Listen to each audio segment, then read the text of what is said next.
Sama corona ini orang beli pun udah kurang, nggak ada lagi pembeli. Harapan kami kalau pemerintah mau tutup, kasihlah bantuan kami.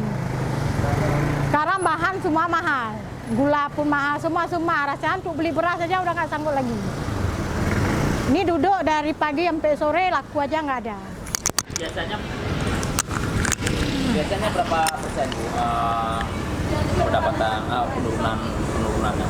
Biasanya sampai 500 laku sehari. Sekarang nih 150 aja udah payah. Nggak ada lagi. Jam-jam 3 udah tutup kami.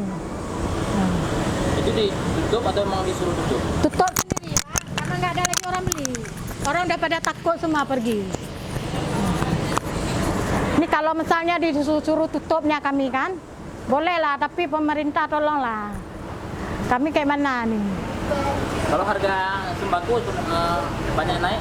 Naik semuanya naik. Minyak naik, bawang naik, semuanya. Dulu biasa beli setengah kilo, sekarang cuma beli 1 on. Gula pun mahal kali. Kopi aja udah kurangi sekarang. Jahe merah mahal juga? Semuanya. Nama ibu siapa? Linda. Rina. Linda.